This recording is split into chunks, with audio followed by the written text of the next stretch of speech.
welcome back to the vlog. Last Monday, the first opening, our first weekend opening of the summer, if you like. It was a tough gig. Forecast all the way up to it was really poor. It turned out that Sunday, above expectations, gorgeous. Plenty of people. They love the snake talks, the falconry displays, the gardens, everything going on at Holdenby and Icarus Falconry. Holdenby.com, the openings, check it out. But the Monday, what a bank holiday Monday weather that was. Absolute washout. It rained all day. Weather forecasts people should never get paid. How can you get your job so wrong constantly and still get paid and have a job? Look at this here. We've just ending our afternoon, our evening, taking our hounds out for a walk, a bit of fresh air. That's what it looked like. And now we're being chased. That looks angry. Don't think we're going to get back in the dry, but we'll see. Check out the rest of the vlog. Catch you later. Someone that's came along to the Falconry Centre is young Oscar. He's a schoolboy, quite shy, unable to talk to adults and look us in the eye. Very sort of struggled in that department, and a couple of years ago his mum asked if he could be a volunteer at the weekends, and we said, look, if you're having to ask for him, he's not ready yet, because the job is a people person job. A lot of these jobs you think are animal jobs, they're actually people jobs.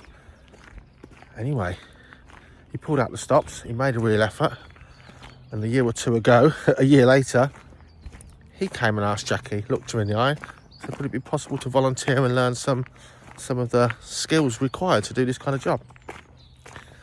And we're so proud of him, because he's kicked off this year a completely different lad. He's now doing talks to his local scouts groups and things like that with his own animals. He's become a really confident, capable young man. So I just filmed a little clip of him, he didn't know.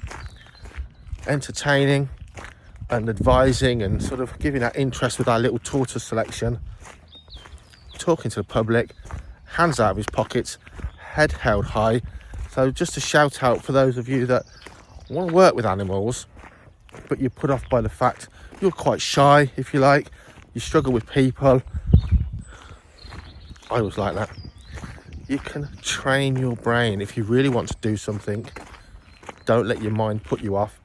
Just make the effort and push yourself along. You can do what you want to do for sure. How old do you think he'll get? Talk to some people with that bird. 200! So he won't live that long, but he'll live to about 150. So all they do.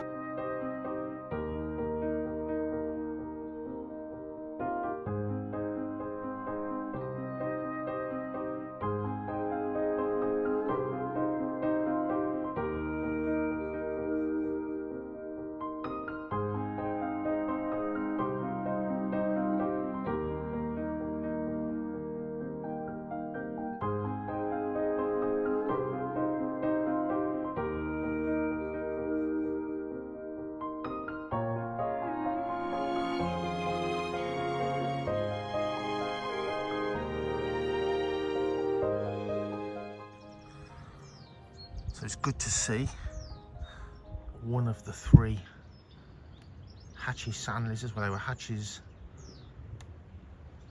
last summer when they went in there, out and about. I did see one earlier when I was, a couple of days ago, when I was sort of sorting out the enclosure. Of course, these are capture bred. They're not British strain, but they're as close as we can get, I guess. From the point of view of public awareness of some of the rare and beautiful, stunning really, little reptiles we have here in the UK. We don't have huge diversity of species, but what we do have, we're really blessed with. We get a species of legless lizard. How crazy is that? We get a couple more species of lizards, and we get a few hangers on that have been introduced, such as wall lizards in south coast areas and such like. And we get our smooth snakes, grass snakes and others, and of course we get the Aesculapian snake here too. But sand lizards, not many for such a huge enclosure. The good news is I've brought 4 more last year's from another source, so we've got a good genetic mix to go in there of the same sort of age range, and they'll be coming here soon, so should be a nice little enclosure. They've survived the winter outdoors, fully outdoors, and don't scare them away. Certainly I've spotted 2 so far, and in fact I don't think this is the same individual I saw a couple of days ago, which is great.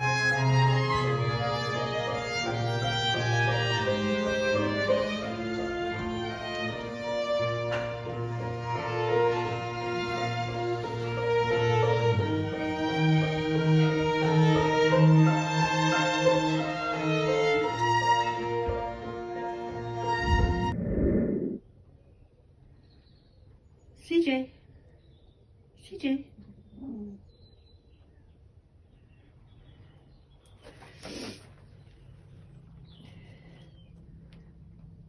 CJ.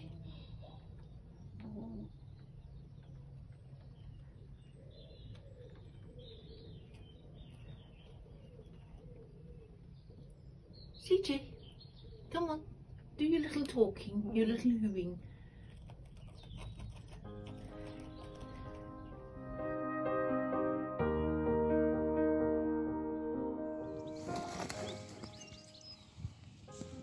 Sit. Don't you do it.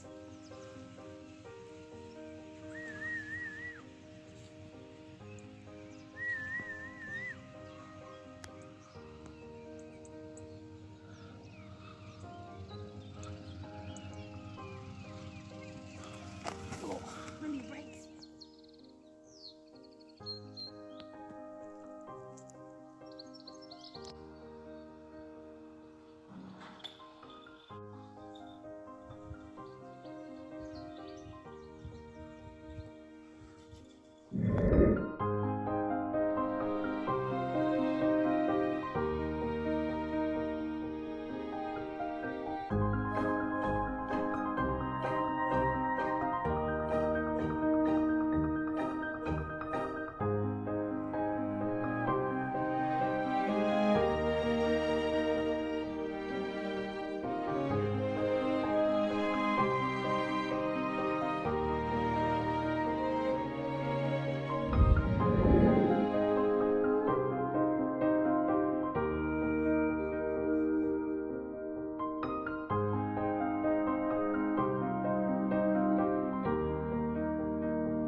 You sound like my dog.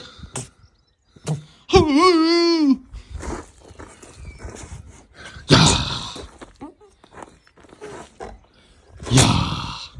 You're so cheeky. You're so cheeky. You're so cheeky.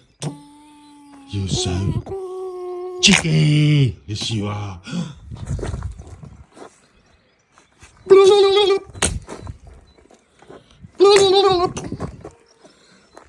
Oh, Roxy, your baby, little baby. Ooh, ooh, little baby, cheeky monkey, cheeky monkey. You are cheeky, you are cheeky. Beautiful, you're beautiful. Little snugglebug. Where's all the girls gone? Where's all your friends? Hey? Where are they? Cheeky!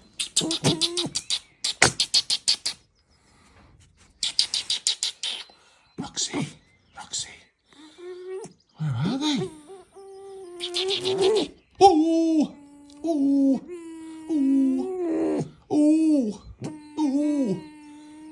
Cheeky. Cheeky. I'm going. Yeah. Yeah. Something that, much like a reptile, these pretty much brumate under the sandy substrate all winter. I don't feed them for several months of winter, really. And now those temperatures are warming. These young eels are back out foraging. I say I don't feed them. I'm sure some of the bigger ones have probably eaten some of the really skinnier ones. There's a huge variety of sizes. We only need a few, really, I guess, to grow out, but fascinating things. And of course, a species that's gone from ultra common in Britain and Europe to on its knees.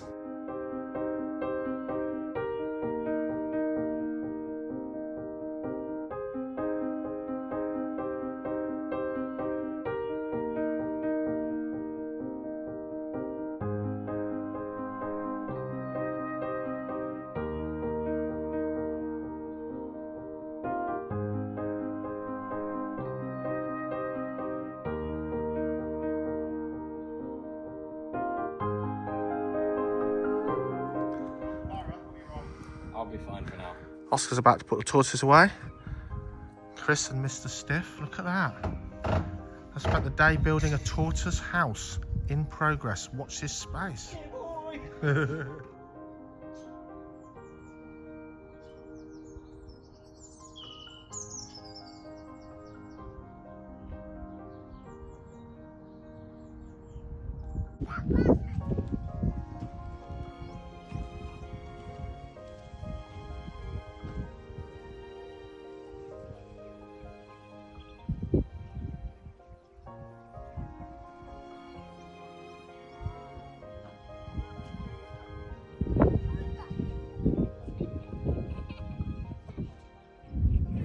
So this morning we've been in the office. No, we haven't. Jackie's been to the gym. I've been to the office.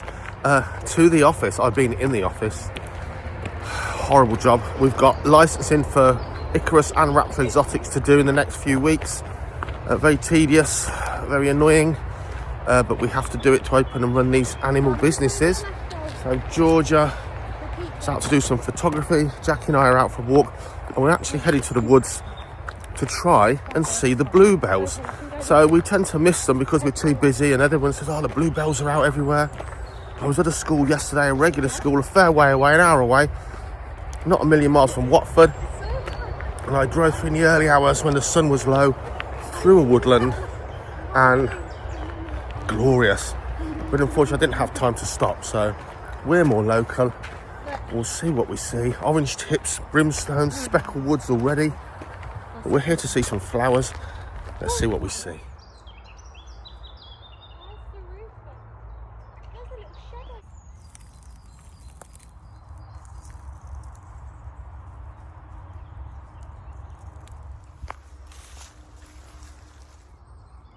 The cuckoo flower, lady smock, beautiful this time of year. A food plant for that orange tip, but you know what? It's a really good year for the dandelion this year. They are everywhere and they look great. It's only a weed, remember, if you don't want it to be there. I say it all the time on the channel.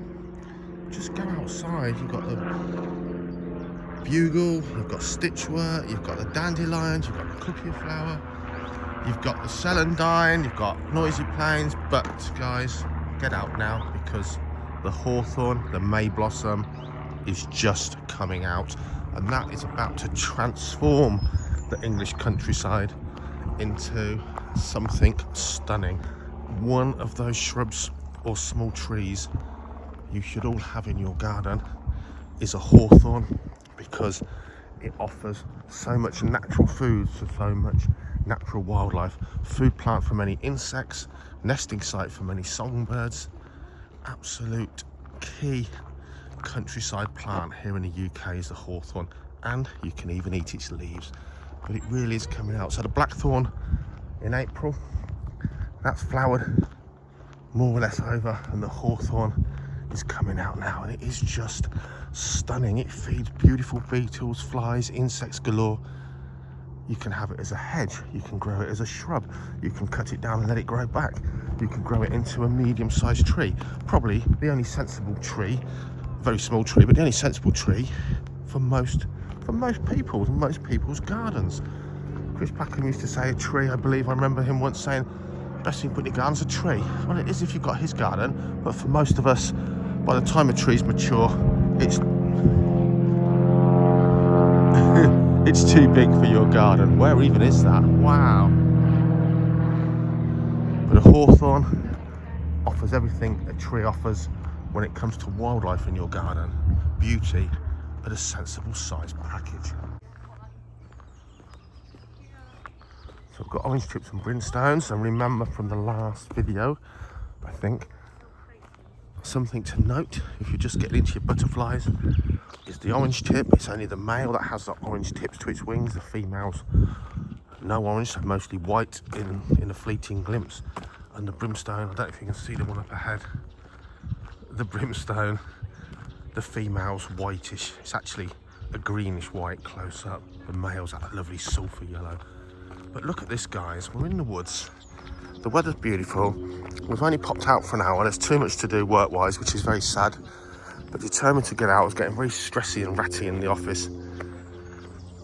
So we've got a peacock butterfly ahead. Just an hour. Most of you have somewhere outdoors you can go. A park, a little copse, a little rough patch on a trading estate where you work. Go and eat your lunch out there. Just go outside. It will be the best thing you'll do that day. Look at this. We're surrounded by butterflies. The hawthorn, which I absolutely adore. The blue sky. It feels like we're in the Mediterranean right now. I'm not joking. But the woods, of course, offers you that opportunity to duck into the shade and that dappled sunlight, which is an awful lot cooler.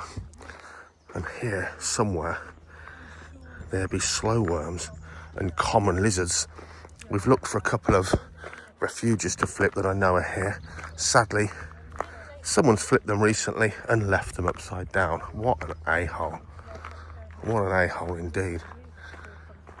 But this is exactly where you're going to find common lizards. So if you go in the woods, the sunny side of the path, look on these logs that are amongst the undergrowth. Check it out. Stay on the sunny side. It's usually one side sunnier than others.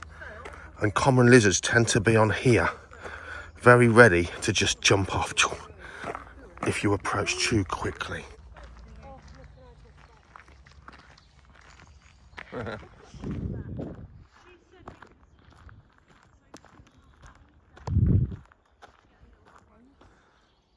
So we found the closest area, and to be honest, because they're not Spanish bluebells, those ornamental garden things that have kind of crossing and pushing out our own English bluebell, because they're the English bluebells.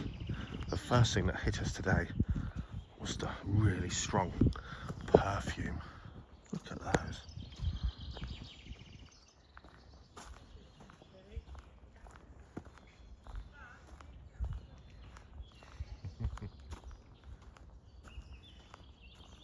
Wow, I feel I should be a beautiful maiden to make this shot worthwhile. Beauty and the beast. Look at that. A free spectacle of the British countryside. And if you're watching this when it comes out and you don't move your bum, you're going to miss it again for another year.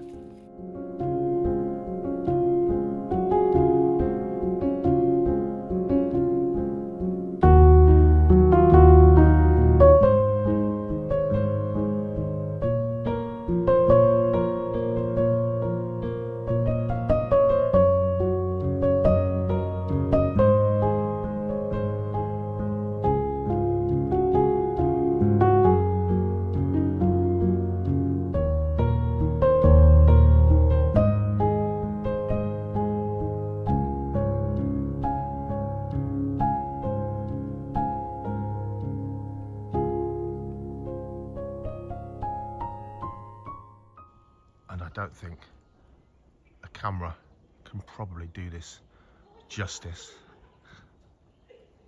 George and Jack here tried to do a silly photo shoot. I'm just bumbling around, just trying to get a bit of this for you guys to appreciate. I was too busy last year. We just got out at the very end. Just a few bluebells left with little Lily, our granddaughter. Made a bit more of an effort. Reminded by my school visit yesterday, driving past the bluebell wood. But look at that. Oak and beech woodland. And just a complete carpet of nature's glory. I'm always hankering to get around the world, get back to a tropical rainforest, get back to somewhere reptile in the Mediterranean. Grass really isn't greener, it's just different. And here in the UK, we've got world-class nature and natural spectacles, just like where you are. Just get out and enjoy.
So cuckoo flower here, lady's smock, very much a damp woodland riding or a marshland plant, just that sort of damp grassland it really thrives in.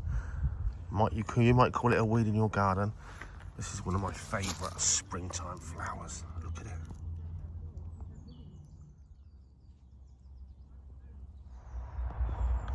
Look at that, primroses, almost silverish leaves.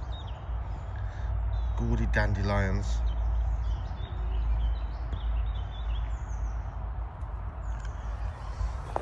Better than a lot of ornamental flower gardens I've seen, for sure. Wild strawberries.